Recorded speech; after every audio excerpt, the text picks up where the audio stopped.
సిద్దిపేట జిల్లా హుస్నాబాద్ ఎల్లమ్మ గుడిని అభివృద్ధి చేస్తామన్నారు నీటిపారుదల శాఖ మంత్రి హరీష్ రావు. ఎల్లమ్మ చెరువు మీద 6.5 కోట్లతోటి మినీ ట్యాంక్ బండ్ పనుల్ని, మెయిన్ రోడ్ సెంట్రల్ లైటింగ్ పనుల్ని మొదలుపెట్టిండ్రు. కార్యక్రమంలో ఎంపీ వినోద్, ఎమ్మెల్యేలు సతీష్, బాలకిషన్ పాల్గొన్నారు.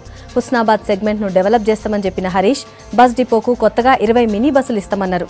23 కోట్లతోటి శనిగరం ప్రాజెక్ట్ ని కొత్తగా చేస్తున్నామన్న హరీష్ రావు ఆ పనుల్ని కూడా సురువు చేసిండ్రు. ఎల్కతుర్తి నుంచి సంగారెడ్డి హైవే దాకా డబల్ రోడ్ వేస్తందుకు పైసలు మంజూరైనాయన్నారు. నియోజకవర్గానికి పట్టణానికి స్టేడియం, మీ హాస్పిటల్ రోడ్డు, మీ ఎల్లమ్మ గుడి అభివృద్ధి, ఈ 3 కూడా నిధులు మంజూరు.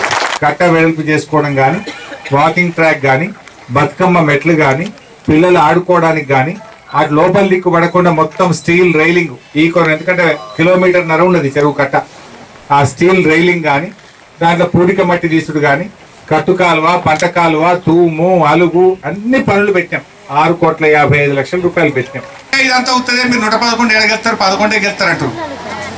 నేను అంటున్నా, అరే నిజమైన మీరు అన్నదే నిజం అనుకుందాం ఒక్క నిమిషానికి. మరి మీరంతా రాజీనామా పెట్టుంది, మీరు ఎవరైనా గెలుతారో చూద్దాం. మీకు ఇప్పుడు ఎన్ని 10, 12 మిగిలినట్టున్నారు ఎన్ని, అది చూద్దాం. అయ్యో వాళ్ళకి నమ్మకం ఉంటే, వాళ్ళ మాట మీద వాళ్ళకి నమ్మకం ఉంటే, కాంగ్రెస్ పార్టీ వాళ్ళు మీకు 15, 16 ఎన్ని ఉన్నాయో మీరు రాజీనామా పెట్టుండ్రి. మరి అది ఉత్తదా నిజమా తేలుతుంది మరి జనానికి. ఒకవేళ ఉత్తమ్ కుమార్ రెడ్డికి నీ మాట మీద నీకు నమ్మకం ఉంటే మొత్తం ఉన్న కాడికి మీరు రాజీనామా పెట్టుంది. మరి మీరు ఎన్ని గెలుస్తారో చూస్తాం. సర్వే ఉత్తదవుతుందా గట్టిదవుతుందా అప్పుడు అర్థమవుతుంది, అంతే కదా.